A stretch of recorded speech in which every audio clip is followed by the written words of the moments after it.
The most common mistake from a new investor is, and I think it's even for me when I started, is everyone thinks about cash flow and they just think about cash flow to the point that they don't care about capital growth and they're buying properties that are pointless. They'll go to the middle of nowhere. There's no growth drivers. They're not expecting capital growth, and that's okay as long as it cash flows. And I think that's the biggest mistake, because I've seen it through my portfolio. When a property doesn't grow, it doesn't allow you to get more property.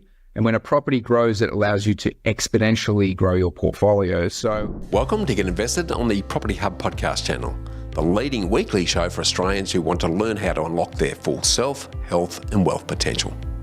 I'm your host, Bushy Martin, and each week I go deep with the best investors, experts, leaders and founders to find out what it takes to break free from the grind, discover freedom and to live by design. Subscribe now and join me and get invested in the life that you really want.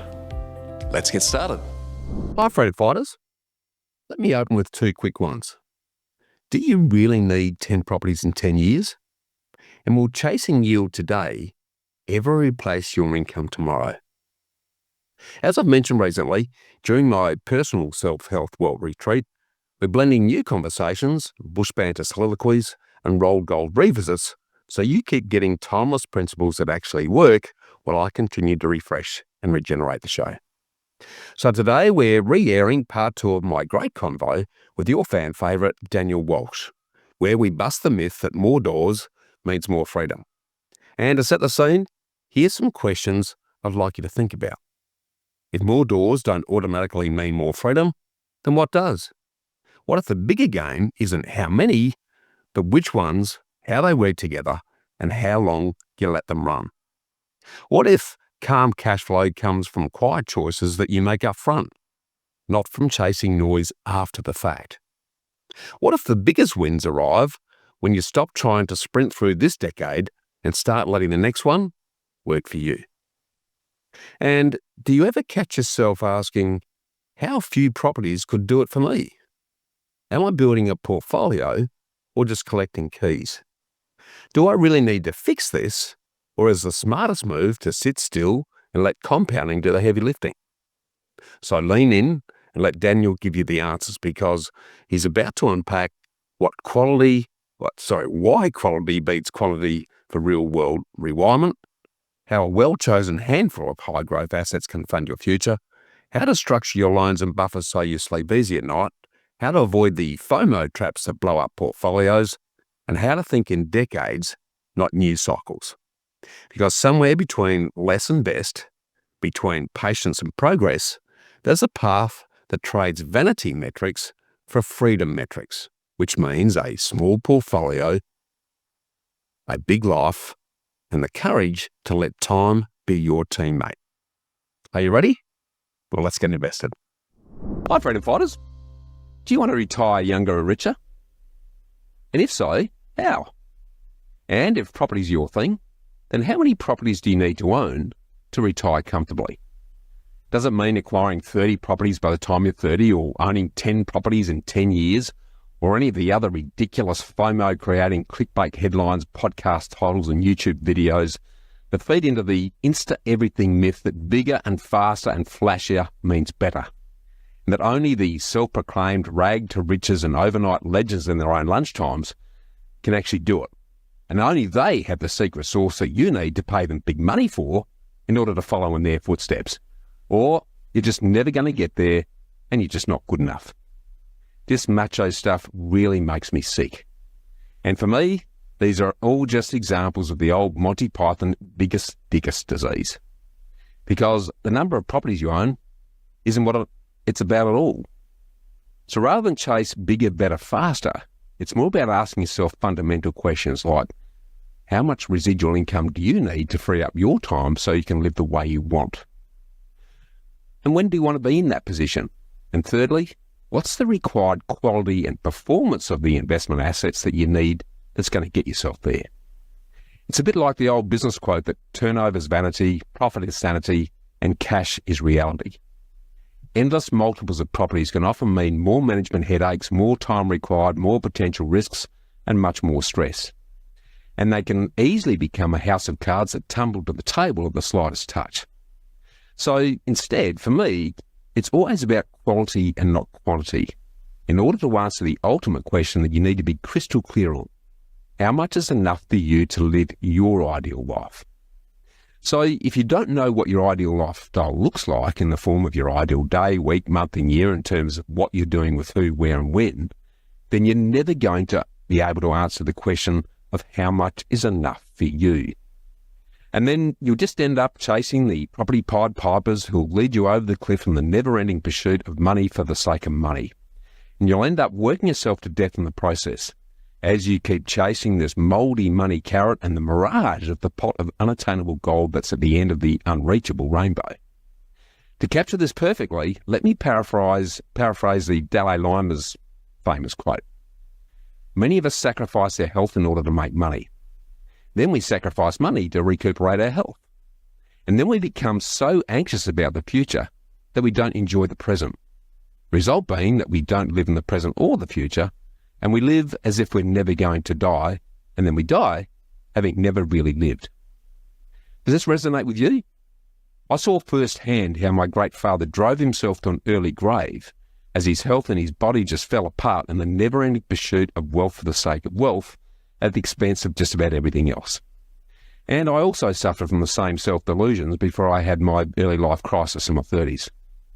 It's why I'm now such a strong believer that truly sustainable success lies at the intersection and in the delicate balance of self, health and wealth, or SHW for short, which at baseline is achieved through the combination of what you imagine and think, resulting regular habits that you create, and where you then invest your time, energy and money, because you need to maintain all three of these self, health, wealth triumvirate in harmony in order to achieve sustainable success and freedom in its true form. If you make the mistake of focusing on one at the expense of the others, you'll always end up falling short in one aspect or another, and any short-term success won't be sustainable. Now, while I'm not a big fan of the term retirement because I prefer to see it as rewirement, like a caterpillar transforming into a butterfly, retiring younger and richer is going to mean different things to each and every one of us. For some of you, richer might mean having enough cash flow from your investments to work part-time or not to have to work at all. While for others, it might mean owning a 10 million plus portfolio of assets and creating significant generational wealth for you and your family. And for some of you, younger might mean rewiring in your 30s, while for others it might mean in your 50s or beyond. Because there's no one size fits all here. It's about your size and situation and what's right for you and yours. So it all comes back to how much is enough for you, by when, in order to support your personal vision and version of financial freedom and sustainable success, where you've got the freedom of time and choice to do what you want when you want, because if you're not pursuing your own clearly defined purpose goals with passion, then you're merely dancing to someone else's tune and helping them to achieve theirs. And if property is your preferred investment leverage vehicle to help you get there, then unlike many other self-proclaimed instant investment gurus and overnight YouTube sensations who brag about their own empires of 20 to 30 properties, as you're about to hear, today's guest and I both believe that securing a smaller number of higher quality growth properties over the long term and then converting them to cash flow is a much more attainable, sustainable, less stress and enjoyable approach for any of you seeking to retire younger and richer on your terms.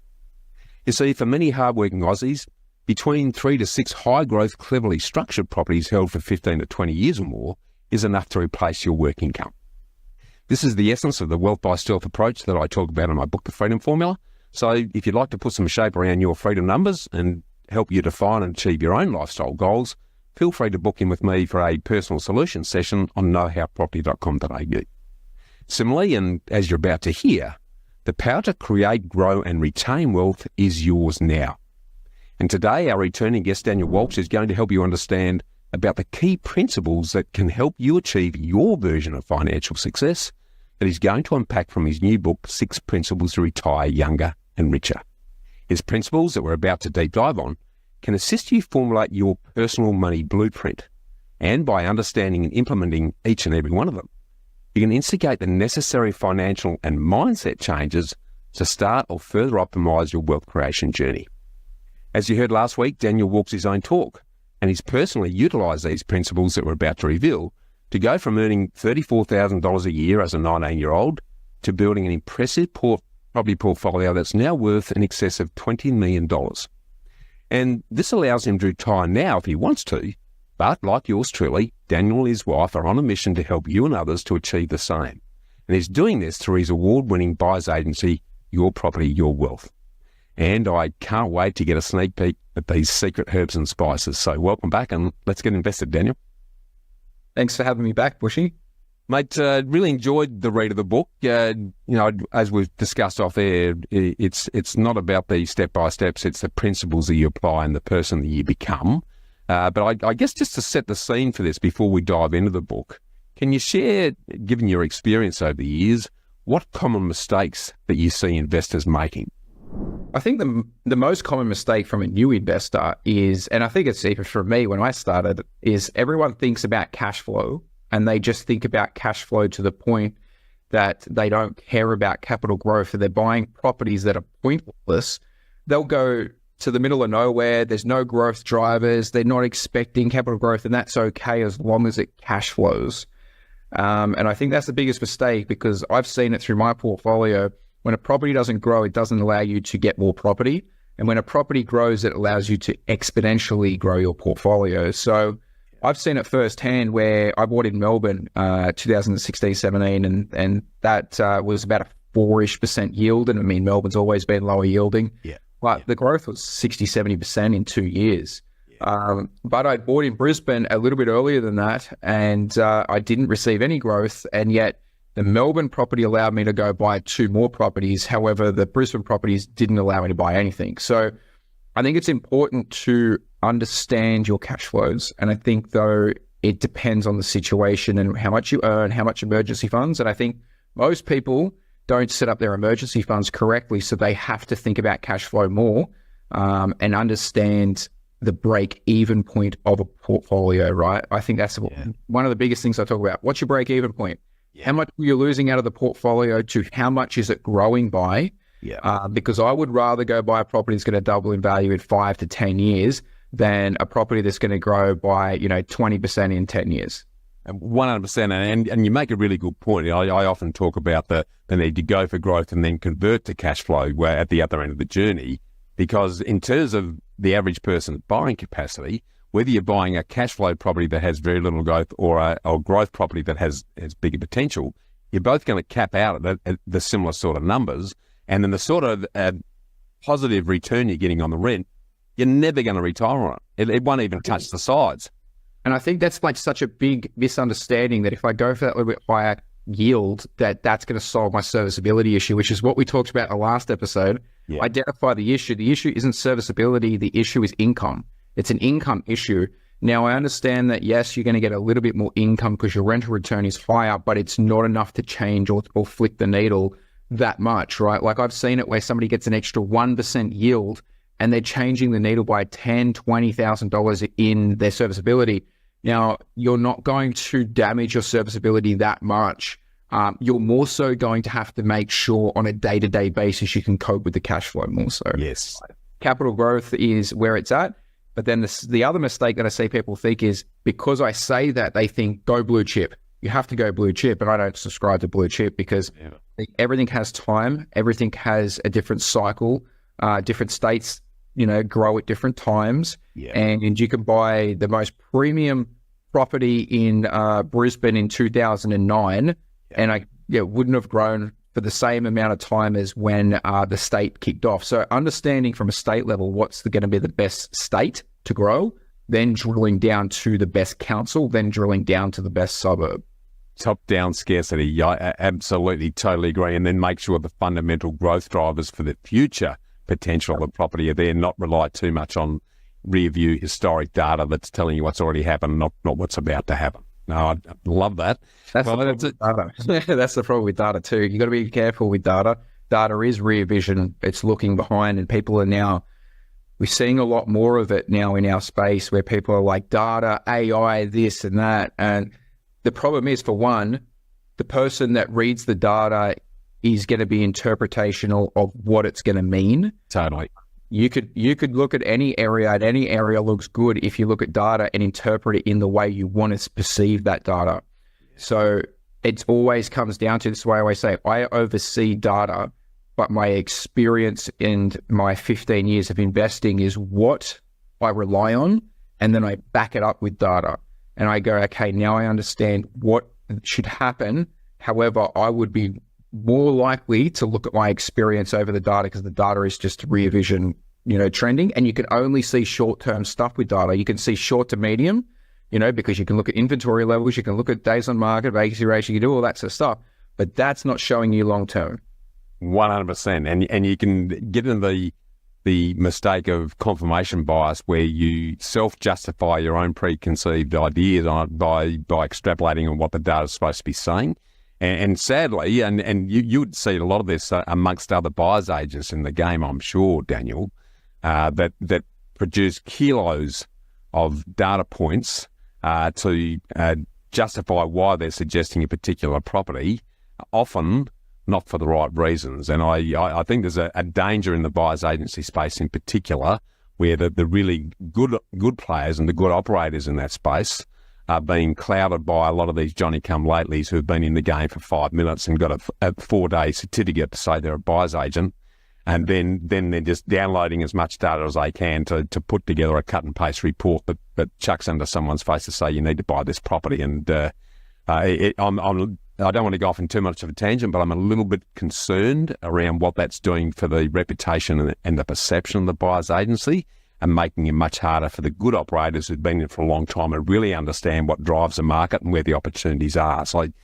any comments on that before we jump into the book? I totally agree with you. I think that people are using data now, and like I said, the problem is some of these people that are interpreting the data haven't been investors for 20 years. They haven't seen multiple cycles. They don't understand, and then a lot of the time they're getting the data off somebody else and relying on them. Now, the problem that I see is there is so many different data points that you can collect, right? I can go to RP Data, for example, and collect their data, and then I could overcross that with SQM research. I could overcross that with domain and real estate data. Yeah. And if I just go to a simple thing and look at days on market from RP Data are wildly different to domain and realestate.com and SQM and everywhere else. Yeah. So what do you want to pick as the right data? Right? That's also hard, right? You got to make sure that your data is correct as well, because if it's not, then you're just looking at something that you go, well, we're taking a stab in the dark. And I think it was what I was, we talked actually off air about it, where people are getting into the space without having the runs on the board, and they're coming in with such confidence because they feel like they're backed by data, but really what they're doing is just regurgitating somebody else's information. And then they got so much confidence because they don't know what they don't know. Yeah, exactly. Yeah, exactly. So that's the dangerous part, right? Very. Confidence, you don't know what you don't know. Whereas the person that has been through 10, 15, 20 years of investing, he questions himself. He thinks to himself, I need to understand everything, but I also need to make sure that I need to understand I'm not always correct, right? Yes. And understand and question myself. Whereas the person that can't question themselves. They don't have any basis to question themselves on. They've got no knowledge to question themselves on. Yeah, and I think the underlying exercise there is that, particularly in the current market, a lot of people are banking on the best case. My view is always bank on the worst case. So you plan for the worst and then expect the best. And if the worst case is still going to stack up, you're okay. If it's not, then it's perhaps time to start looking at something else somewhere else. And be careful of these guys out there saying guaranteed returns. Guaranteed. Nothing's guaranteed. I seen it in a company that was selling off the plan stuff back. He was one of my largest, let's say, competitors back in the day, which I said to him he was a property shrew. Anyway, he's bankrupt now. Yeah. And I think he took $22 million worth of investor money. So you've got to be careful because and he was saying 50% guaranteed returns, 50% guaranteed. How do you guarantee something you don't know? And then how do you guarantee something? Well, for one, you always will guarantee something until the entity is no longer around, right? So exactly. Everyone's going to guarantee it. Try and get the money out of them. Yeah, and the classic is the old rental guarantees that were all the rage about 10 years ago. Used to. Yeah, and you knew damn well that if they're able to guarantee your rent, then you're probably paying too much for the property anyway, because there's enough money in it for them to be able to do that. So I guarantee the rent's an extra $100 a week compared to the actual market, because then it makes the investment look even better. But then they can't get that rent ever again. Exactly right. Geez, you're setting yourself up to fail. Yeah, absolutely spot on. Well, we could have a whole session just on that, I reckon, Daniel, and we might do that at some point down the track. But sure. I really want to dive into the book because as I said in the intro, it's all about the principles and becoming who you need to be and thinking like that person that's ultimately going to get you to where you are. So just to sort of start on that exercise in terms of 6 principles to retire younger and earlier, let's start by getting you to tell us, why did you write it? What are some of the key messages and who is it actually best suited for? Yeah, I mean, why I wrote it was... the story was I was actually camping at the time of Christmas, and my wife decided to go for a breakfast, which is dangerous because she's leaving me out to my own devices on holidays. So I decided to do what I do best, which is think about something I'm going to do, which is a project, and I did. And she came back about 3 hours later, and I've written a quarter of a book. And then I realized that it was not going to be easy to write the next 3/4 of that book. And it took me 2 years to write it fully. Obviously, you got a lot of things going on. And I even had my business mentor saying, just scratch the book. Don't worry about it. Like, it's not really worth it. But for me, it was worth it. And I said to you, the difference is it's worth it for me because it is a legacy thing. If I don't do this anymore, if one day I don't do it, and I've always said from the very start of me starting a career in investing, the moment I don't enjoy it, I will move on. And that is, something that as you acquire more wealth, you more so rely on that, because then you go, don't do something that makes you unhappy. Go to the next thing, I guess. So I wanted to write something while I had that passion behind it, why I thought I could help somebody behind this. And the book was mainly because I could see a lot of people really wanting to know how to invest in property, but they were wanting to know the results side of stuff, right? Like, where should I buy? What should I buy? Where should I buy it? They're trying to play the finals instead of actually doing the work to get to the finals. Yeah. Right? You're going to go play a game of soccer. You don't just tell your coach, you know what, if we get to the finals, I'll play the final game. You say, no, I'll train all year to see if we can get to the finals. That's what the book is about. It's not necessarily about property. It's about what you have to do, the work you have to do to be able to become the person you want to be able to become wealthy, because there's a transition that you need to have. If you're not wealthy, then you need to transition the identity of yourself to become wealthy, right? Because if you're not wealthy, I guarantee you, subconsciously, you do not believe that you should even be wealthy, which is why most people spend all their money. They get rid of it. They don't even know why. They go buy new things all the time. And it's because they don't even believe that they should be wealthy, right? We see it in the lottery. We see people that win all this money and then 3 years later it's gone. Why?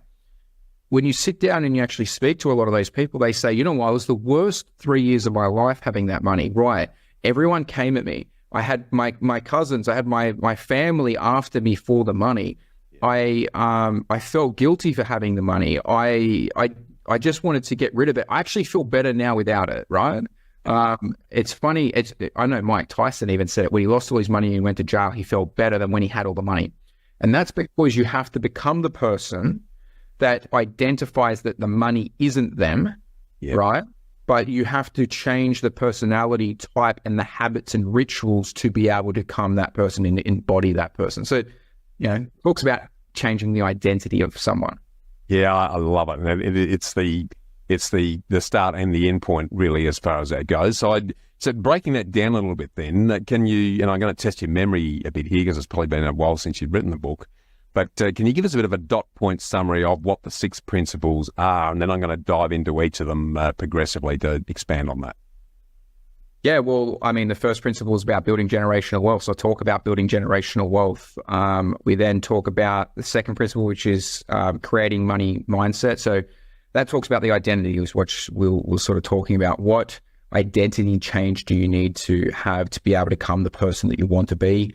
Master consistency and maximize your time. Consistency and persistence is the two biggest things for somebody that is successful, which is what we talked about in the last episode, where we were saying like, how were you so focused for so many years? And you said that that's a trait that most successful people have.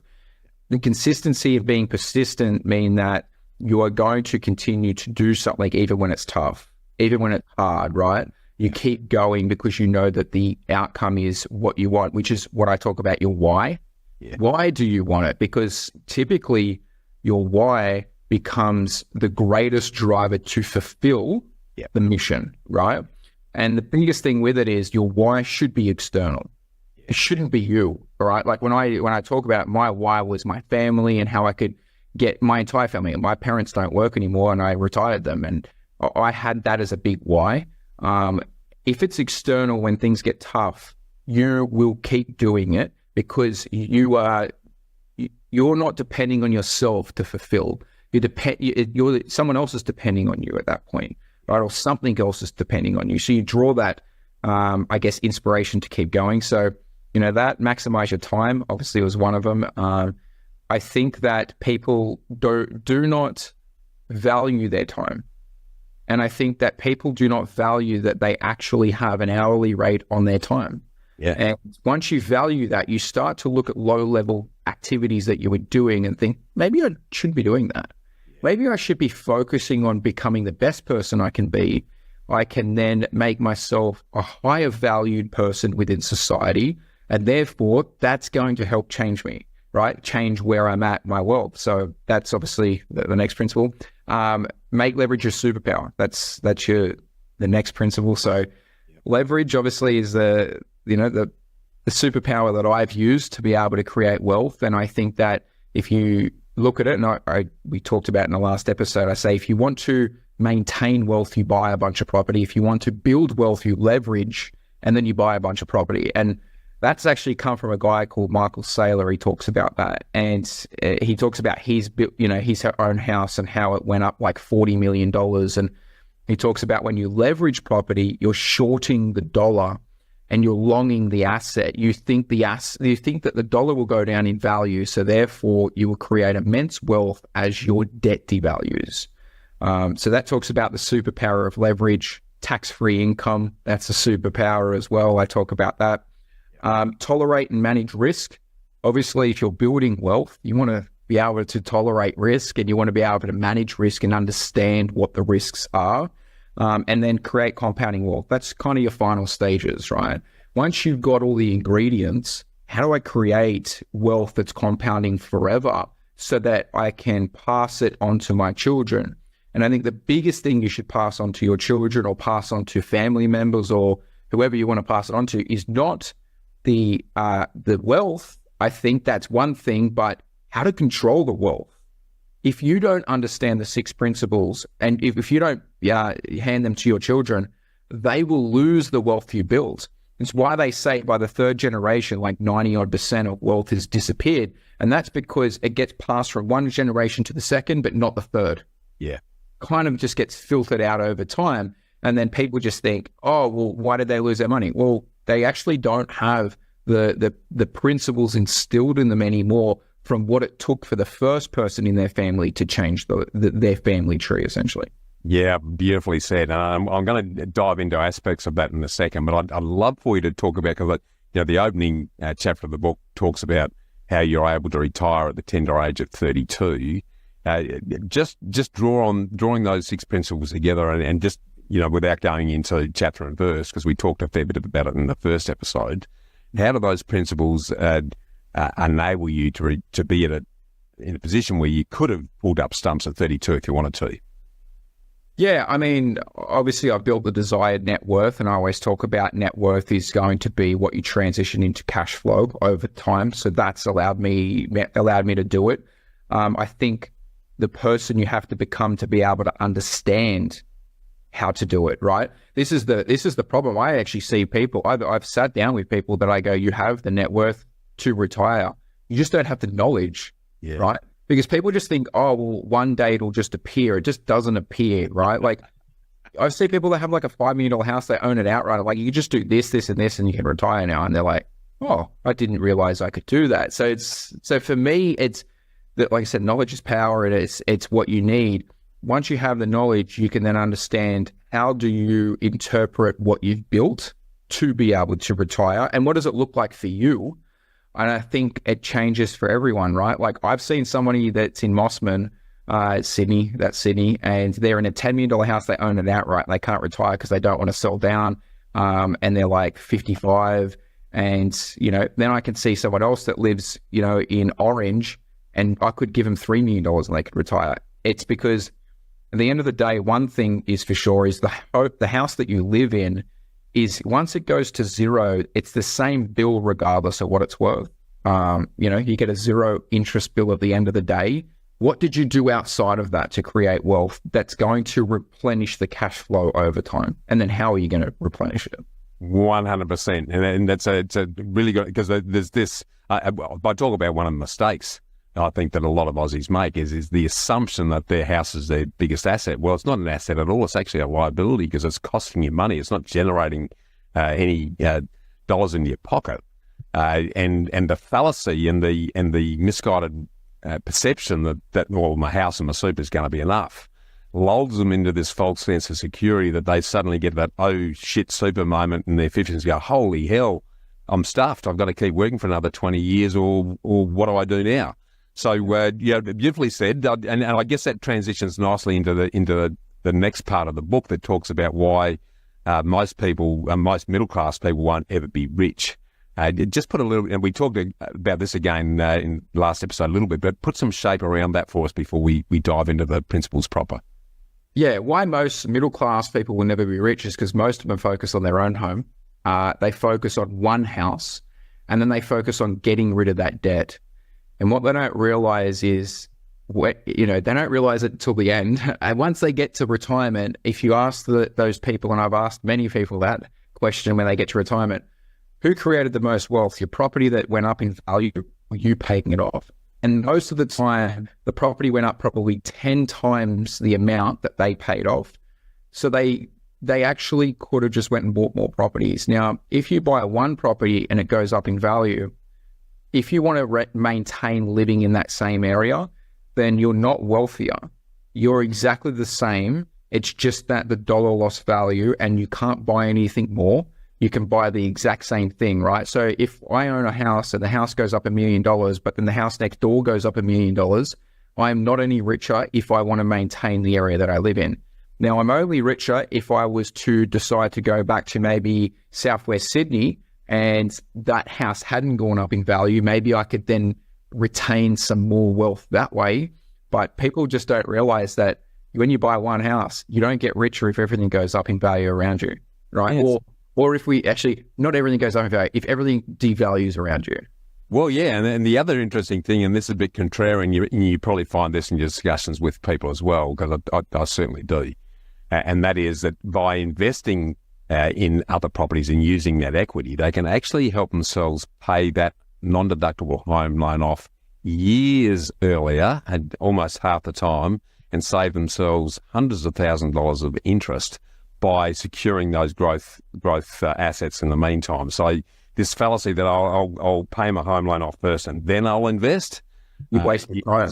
Yeah, they're burning their valuable time. They're not realising and recognising the opportunity that leverage is going to allow them to actually reduce and eliminate that debt a whole lot sooner, as well as have a bunch of growth assets that can then fund their cash flow down the track. So, yeah, beautifully said. I think as well on that part is people don't understand what money actually is in today's environment. Money, people, if I said to you, what is money? They say, oh, it's what I have in cash.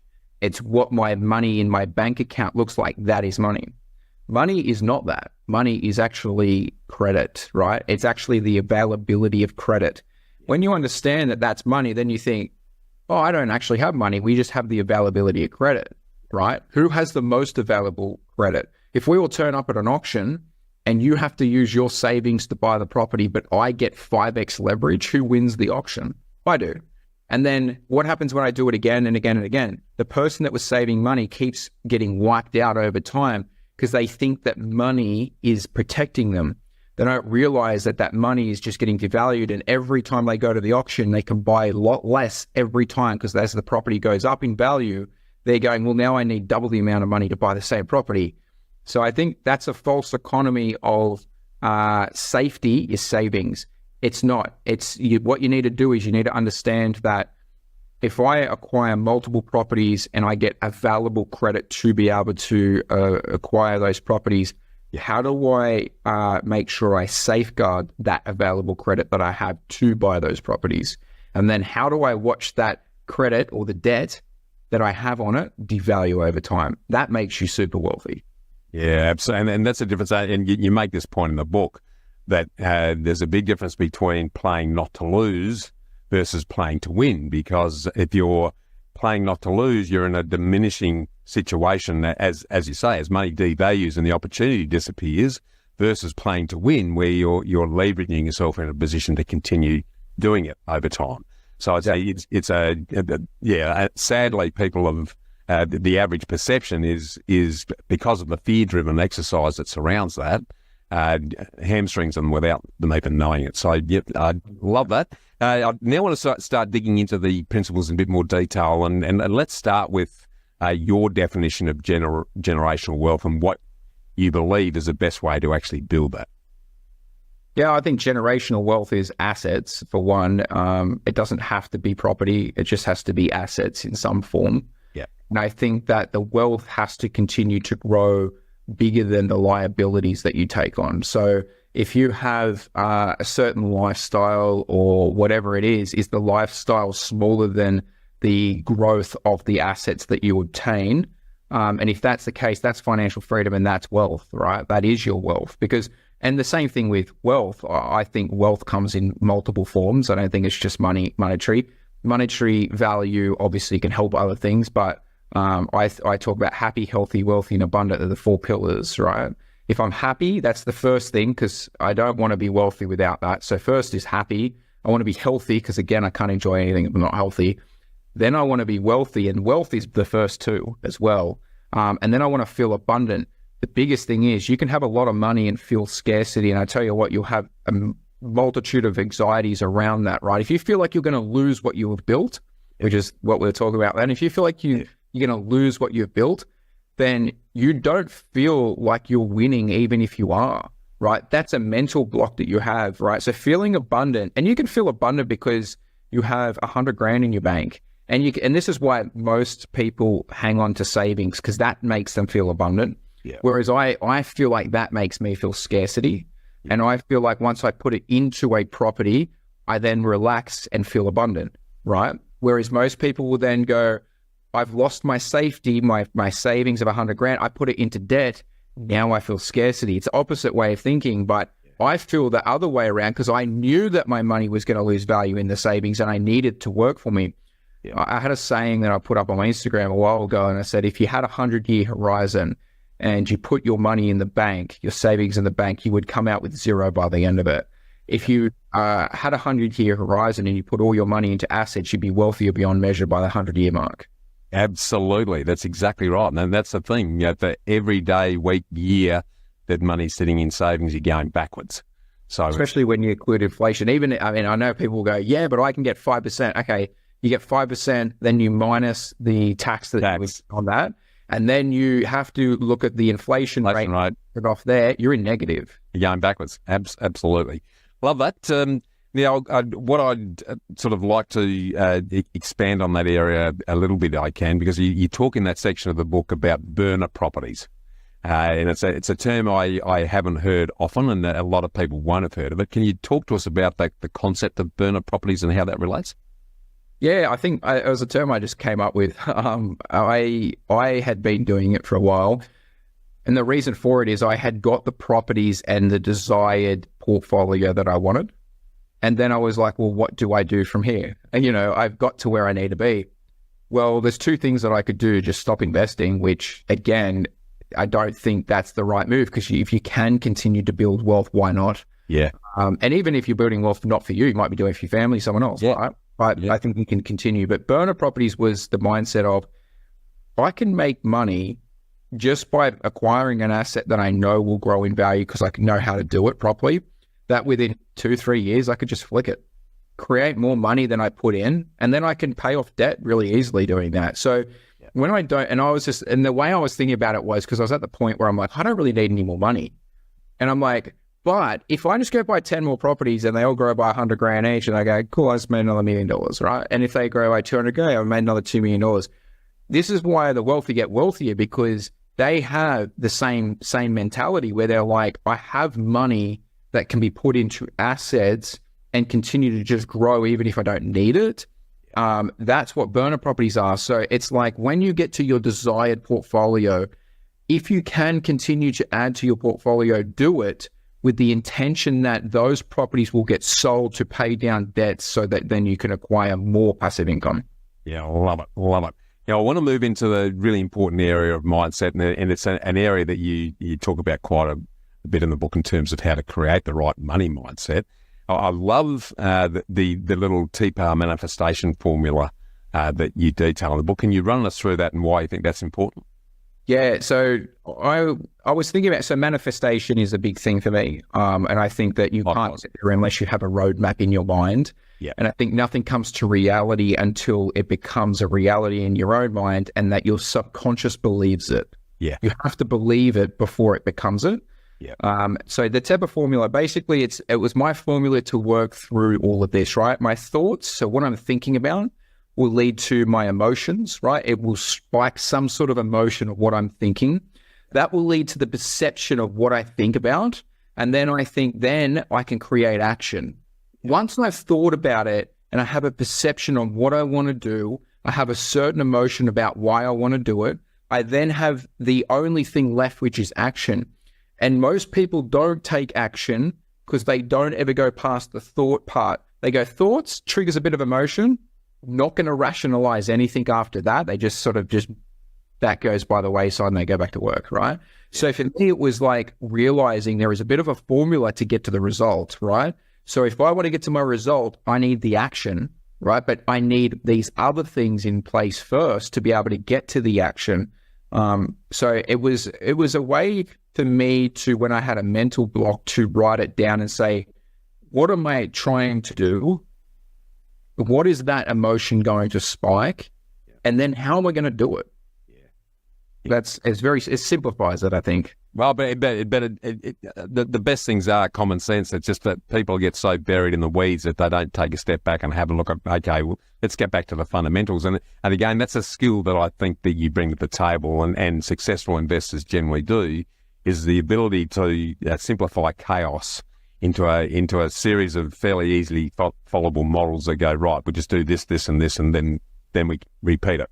So love that. The other thing that I love about that section of the book, where and it comes back to, developing the mindset, becoming the person, surrounding yourself with like-minded people, because you're the average of those that you're spending time with.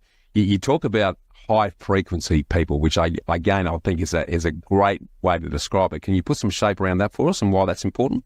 Yeah, I mean, I think high frequency can be, everyone knows, it's like one of those things, right? When you talk about it, you say high frequency, it sounds strange, but when you walk into a room, with other people, you have a certain emotion that changes in you, biochemically, just from being in the room with somebody else. If they are, let's say they just won the lotto, that frequency becomes your frequency.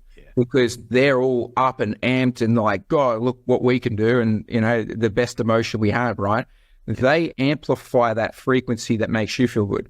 But if you get into a room and somebody just died, you're probably going to have a different frequency, right? So your mindset is changed by the frequency of the people that are around you.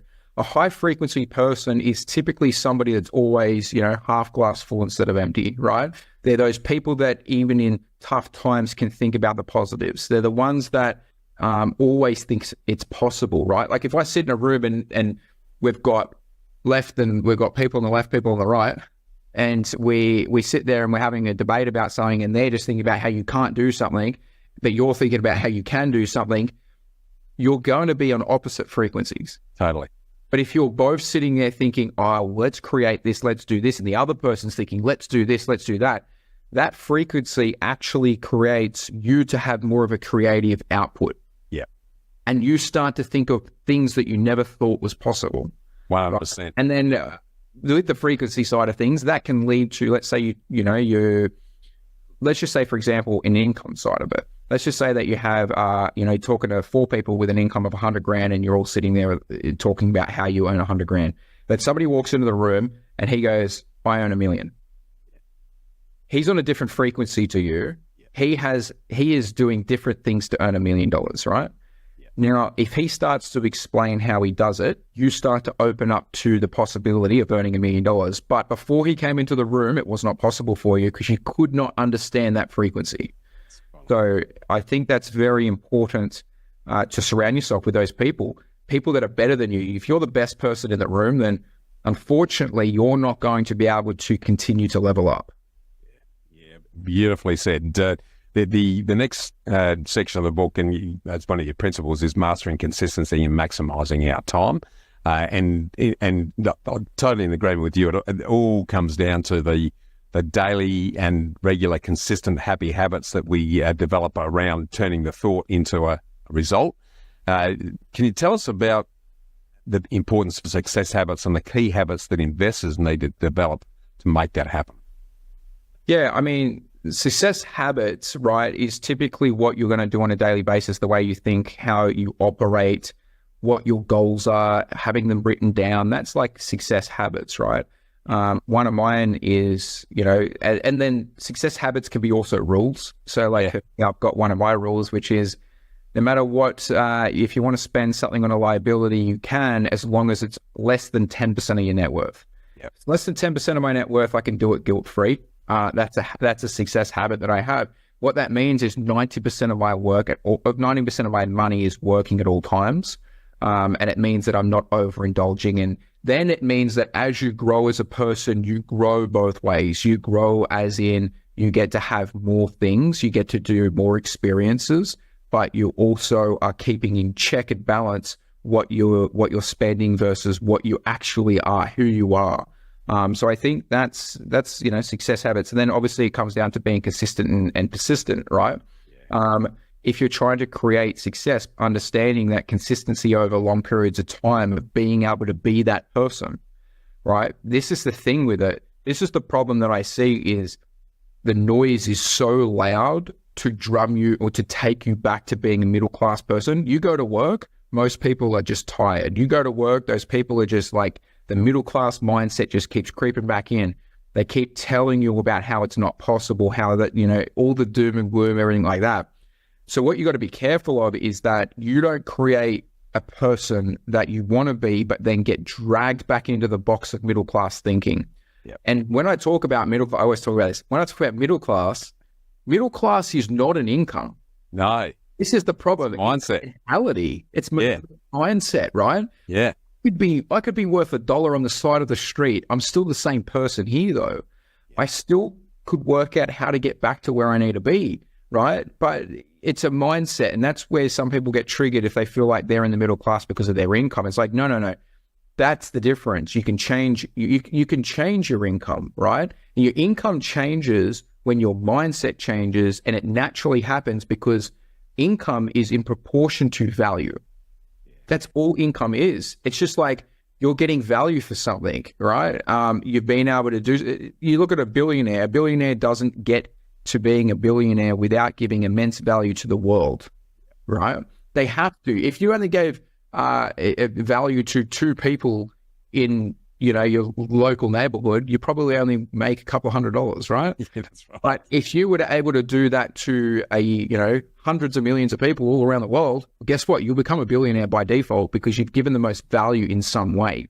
Yeah. So I think that when you look at success habits, you have to be consistent, you have to be persistent in what you do, and you have to understand that your identity must change forever.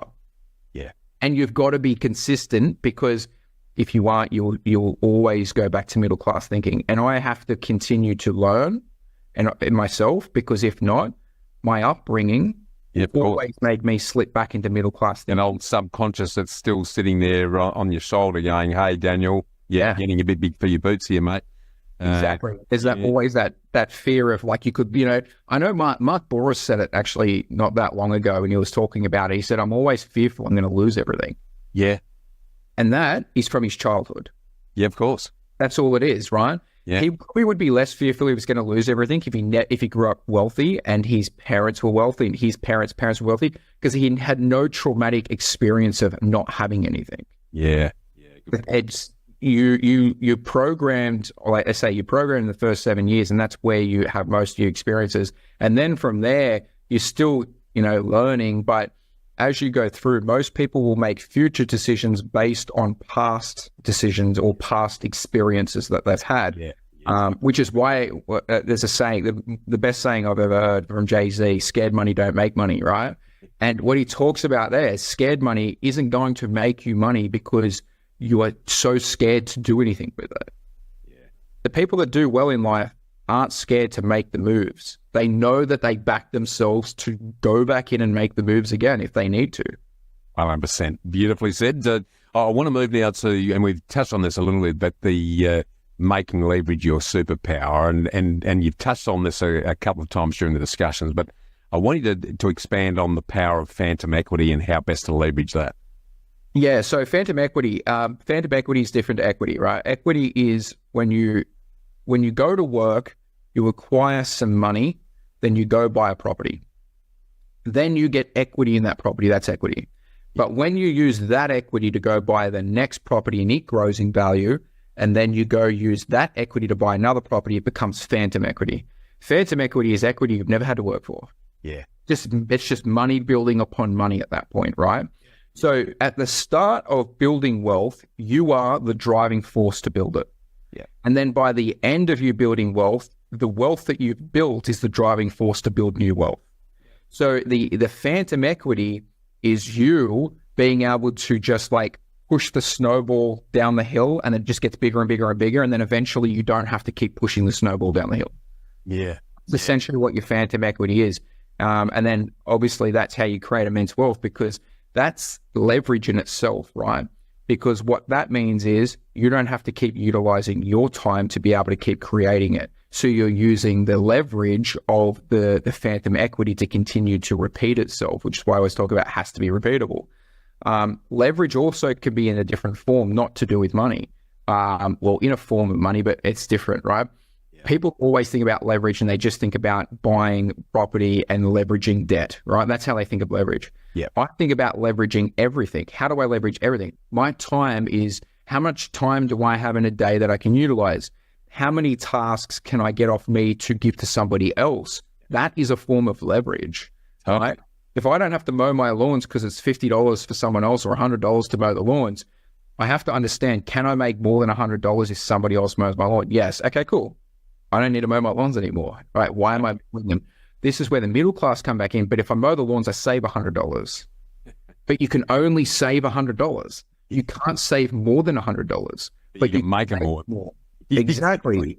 So what I do is I was always the person that was like, if someone can mow my lawn, someone can clean my house, someone can do this, but you have to utilize the time. You can't just go sit on Netflix. If I utilize that time to keep learning, will the skills that I learn outperform what it's costing me to do those other things? So therefore, if I make 10 times the amount of money in the same time frame it took someone else to mow the lawn, that's good. Now, the thing is, if you're mowing your lawn, you're not going to get anything out of it ever. 10 years from now, it's still, oh, guess what? I have to mow it next week, right? Same lawn. There's no growth in it. But if somebody else mows the lawn because I recognize there's no growth in me mowing the lawn, and I then take that time to acquire more growth that I can forever leverage, then I am going to continue to be able to grow as a person.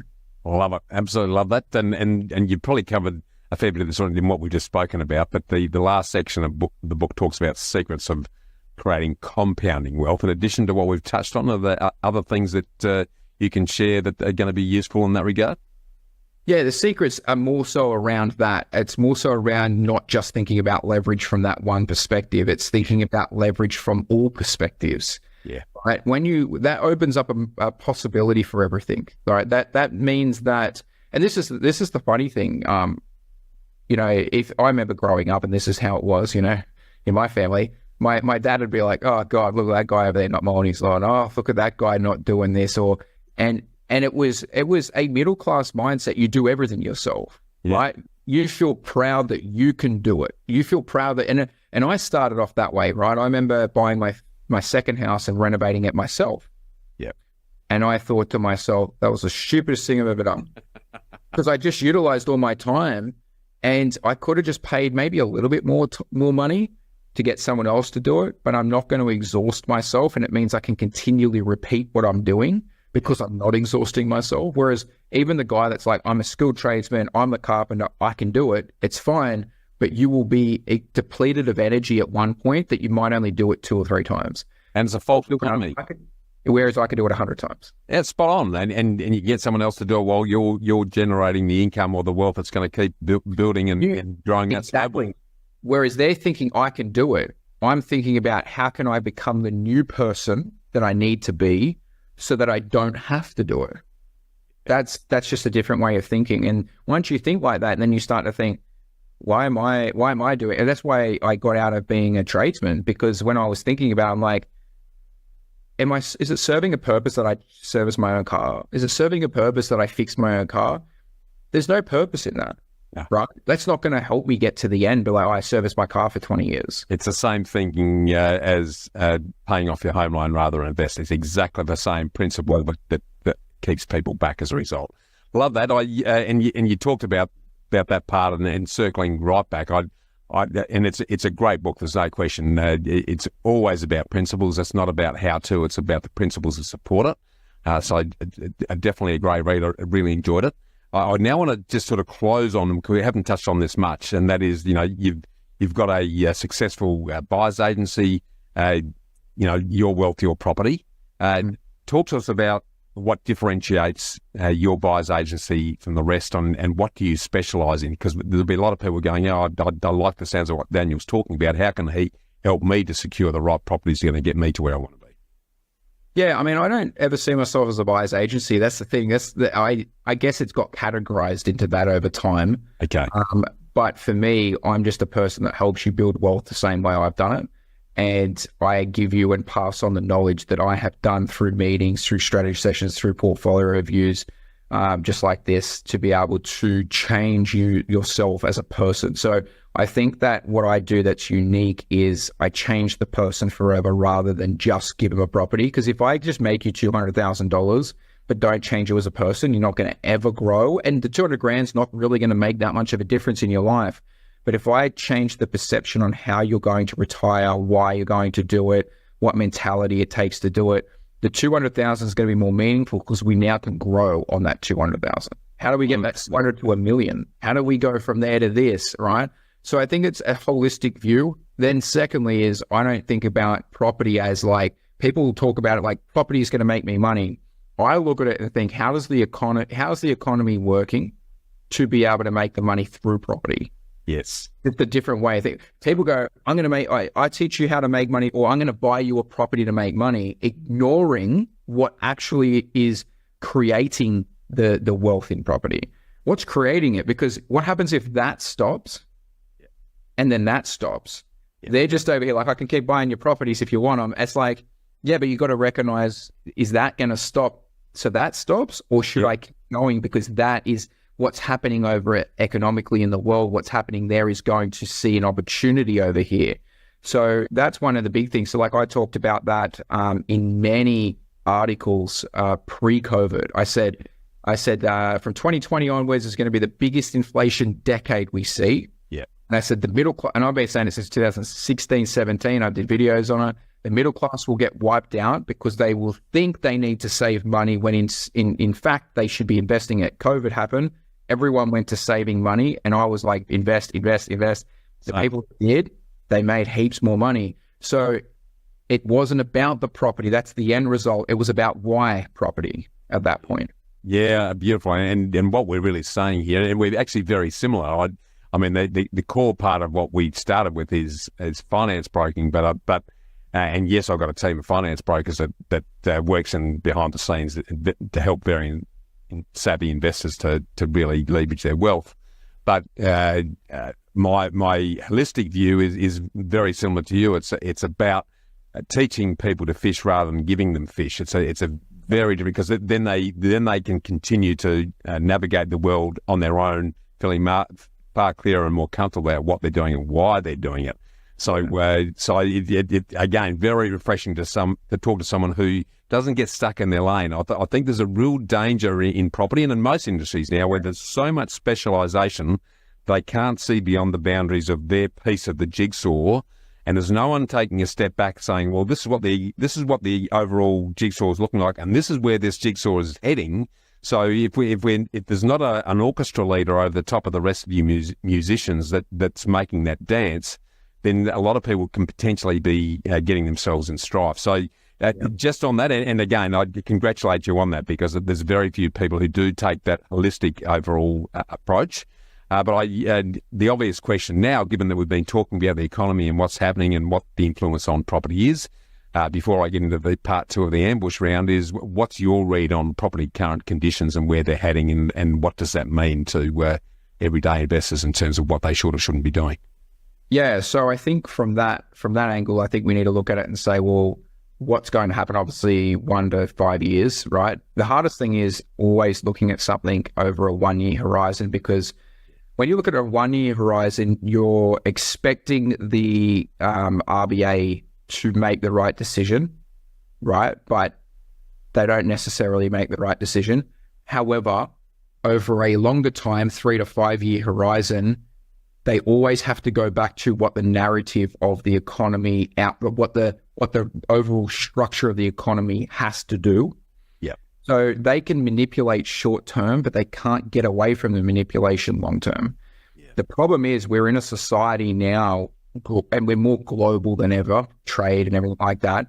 But we're in a society of any developed nation is just acquiring more debt on the balance sheets. Yeah. And we're not figuring out how do we pay the debts back. We're figuring out how do we stop the pain from anyone getting hurt. So therefore, instead of saying no more spending, that's it, we're going to be responsible, that would probably not get them elected next time round.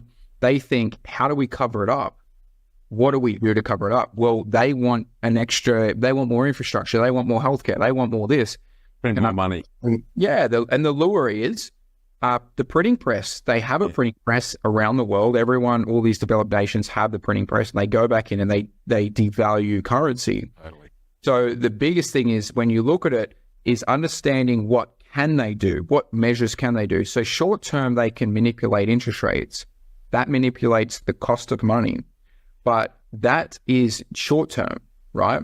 Now, they then have to adjust interest rates for what the long term will do, which means that if interest rates stay relatively high and they stayed like that forever, for example, we would go into a massive depression, right? Around the world, we would, right? Because the cost did not move and we cannot afford the cost anymore. Yeah. And if they didn't print any more money, and the problem is if they keep printing money, they have to pay back the burden. How do they do it? They keep monetizing this burden, and they keep saying, let's use new money that we printed to pay back old money, which keeps meaning that the debts keep rising.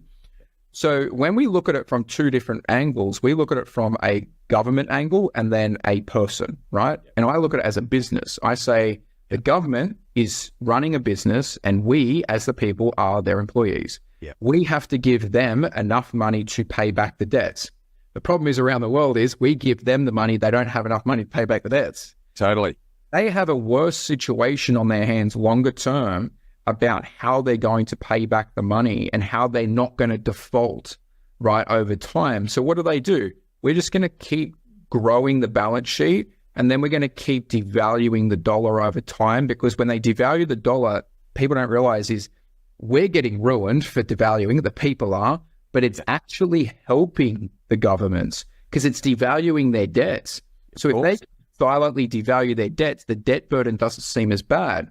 And then at the same time, what happens? Our wages are rising, which means more GDP over time, which means they can keep going for longer and longer and longer. However, we're getting ruined from the other end because assets are going through the roof. So what I saw over the last 3 to 4 years was a lot of CPI inflation. I think that transfers back to asset inflation. I think they end up over the next 3 years saying, oh, we've conquered CPI. Oh, geez, assets just skyrocketed though. Why was that? Well, we couldn't build, right? Especially in the housing sector, right? I think people were nervous. We're undersupplied. We're bringing in immigration like 4 times the amount of building approvals. The inflation caused a 40% increase in costs, labor and materials. There's no way out of it. So what I see is the assets go up in value, even if they aren't meant to, because the dollar lost value. So it's like you're forcing them up in value. So the last 4 years, people are a bit confused and they're like, why are assets going up in value? Interest rates rose. Yeah, because inflation is huge, right? And inflation means that those scarce assets go up in value. They aren't meant to, they're not going up in value in real terms. No, right? Just dollar terms, exactly. Dollar terms, right? And that's why the middle class don't understand it, because they just don't understand money. They're not going up in real terms, and then the dollar is just devaluing over time. So we can't get out of this, right? So there's no way out of it. The cycle keeps continuing. The debts keep rising. I do think long term we solve the problem, and I actually think we solve the problem through AI and robots. So I think AI comes into it. See, right now what happens is GDP is just continually dropping, right? We're going in opposite directions. What we're outputting as a society compared to the debt burden that's growing is not equaling, right? Now people say that'll explode, but the problem is it won't explode because they can continue that process until they get to the next point that solves the problem. And I think the next point by 2030, 2035, something around there, the problem that gets solved is if we bring AI in, AI solves the problem of labor shortages. Productivity. Productivity goes through the roof. Yes. I think at that point, we think, what does the new economy look like in 2035? I think more people should be scared of not the debt burdens and how the economy could blow up. They should be scared of how they're going to have a job by 2035. Totally. How they have, and do you have enough real assets to that when you don't have a job, you can rely on them? Because I think that when GDP increases over 3 years by triple the amount because robots do our jobs and because AI is more efficient than us, we've solved the problem of GDP and we've solved the problem of debt. Now it's infinite. We just keep growing. But what we're doing is we just then go from a society in the next 20 years, we go from a society of middle class to no middle class. We go, you either on food stamps or you have assets and you're wealthy, and you will never jump the barrier anymore unless you're an entrepreneur that can leverage AI and robots. How are you going to be able to leverage them though? You need the money. Totally. Yeah, exactly. There's a growing chasm there, and you're going to be on one side or the other. And now is the time to be positioning yourself to take advantage of it. Yeah, I'm more scared of that. I'm more scared of the AI and robots and how it affects middle-class jobs rather than the debt blowing up in our face. Because debt is actually devaluing probably on a real terms of 15% a year. So what's actually happening is, yes, debts are increasing, but long-term interest rates are declining. So what people used to think 18% interest rates, 17% interest rates, interest rates can go there. The world would implode at that point. We can't do that. No. But what happens is we now see 7% as high interest rates, 6% as high interest rates. Right? Yeah, exactly. So over time, as the debt rises, the average interest rate drops. To reflect that. Yes. We can continue to keep kicking the can down the road. But at the same time, it's why everyone's confused on why assets are going up. Yeah, beautifully said. That's a topic that we might peel off into a completely separate session at some stage, because I think there's not enough long-term thinking and then working it back to what do we need to be doing today. And because of the short time frame of election cycles and everything else, that there isn't any of that long-term vision that's being applied to it, because it works against them to take action in that regard. One of the biggest things, what do you take if you've got the bullet to solve the problem, which is printing presses, and you can do that in the shorter term to make sure you get re-elected because the people think you're doing the right thing by them? Exactly right. You're always going to take that option. No one wants to be the person that, and because everything comes back to political, No one wants to be the party that's in power that blows up and says we have to do it because it's the hard thing to do, but everyone's going to go into a depression. Yeah. That's not going to happen. Now, in theory, 2008, we should still be in a depression since then. Yeah. That should have been minimum a decade depression that we should have. Totally. If we look at it, what happened? We just got manipulated. We dropped the cost of money. We dropped the cost of money. Yeah, we printed more and we dropped the cost. I mean, it's exactly right. It's just like you say, it's just kicking that can down the road to defer. Someone's going to have to catch that ball at some point in time. And if people are scared right now because of the debt burden, or people are scared because asset prices are high, just remember, we've now been able to raise interest rates to start the process again, right? I was more scared when interest rates were zero. Yeah. That to me is more of a, like, we're at the lower level. We've got no more room to move. Exactly. What do we do from here? And I'm more, when I'm saying I'm more scared at that point, I'm more scared because we've got no more room to move. GDP's not growing. No, exactly. That is a bad situation. Totally. But we have inflation that we contain through interest rates, but we have interest rates higher. We can now drop the cost. If we start to have higher running, so this is the next step that I think. I think media is going to drum up recession, and it may happen. It's going to be doom and gloom. We're going to see bankruptcies and all that. That's what's probably going to happen. Yeah. But we can get out of that so easily because we have the manipulation of cost of money. You want to stimulate? Good. Drop interest rates 2%. You'll stimulate, right? Spot on. We've got breathing space. Yeah, you have the means to do it. So we're in a better position now that we have the means to do that than we were when interest rates were zero. And the take home from all of that that is sort of been sowed through all the conversations. If you're not getting invested now in real assets that are taking advantage of that, then you're painting yourself into a corner. You're a bit like a frog in a slowly boiling pot. You'll be cooked without realising it. Without knowing it. Not to do anything about it. So great conversation. I now want to switch into the second ambush fast for Daniel, and start with, what's your favourite quote and why? Scared money don't make money, from Jay-Z. I think that's pretty simple. Yeah, it's a good quote and very relevant to what we talked about today. Yeah, apart from your book, what's the top book that you'd recommend we read and why? I think, again, I wouldn't go property specific. I would go somewhere around, like I said, just read your Rich Dad, Poor Dad sort of book. If you haven't read books at all, I think you would go with that, because I'm more of the build the mentality, the rest will follow. Yeah, spot on. Absolutely agree. Back on the investment piece, what's both the worst and the best piece of investment advice that you've ever received? Worst was pay down debt. Get your one house and pay down debt, and get your family home the white picket fence, right? That's probably the worst. The best was that if you acquire more debt and do it safely, and you will let debt devalue over time, you'll become super wealthy. And I understood that 15 years ago. Beautiful. Not many 15-year-olds, mate, that would have even been contemplating that subject, mate. So I'm actually going to commend you and your parents for that, because you wouldn't have been there if your folks hadn't been talking about it. So that's brilliant. Final one, and again, this feeds into everything we've talked about becoming the person that you need to be. What's a personal happy habit, rewarding ritual, or daily discipline that you employ that's contributed most to your success? I have a to-do list. And my list is, I do it on paper still. I mean, I'm probably a bit old school in that way, but I have paper, and I have a to-do list on what I'm going to do for the day. I have a to-do list on what I'm going to do for the week. I have a to-do list on what I want to do for the quarter and what I want to do for the year. And that came from the book Traction. And I've always lived by that. If you do not write it down, you will not achieve it. So you write it down and then you break it down. Yeah, beautiful. And while you might say it's old-fashioned, what I also know is that physically picking up a pen and writing on a piece of paper is going to inculcate it in your subconscious and your conscious far more than just tapping on a keyboard. So while it might sound old school, the habit of doing that on a daily basis, that repetition of doing it is also building the habit. So I love that. If there was one final thought that you want to leave with us today, what would it be, Daniel?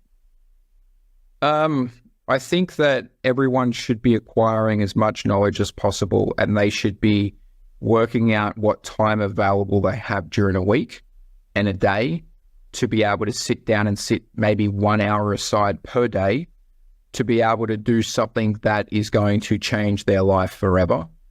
And I think that it should not be to do with a job. Yes, yeah, great words of wisdom there. Last question, really. If I ask you to get invested, what does that mean to you? Get invested means make sure that my money's working for me. Yeah, beautifully said. For those that, like myself, that really resonated with your message, Daniel, how can they find out more and get more involved with you?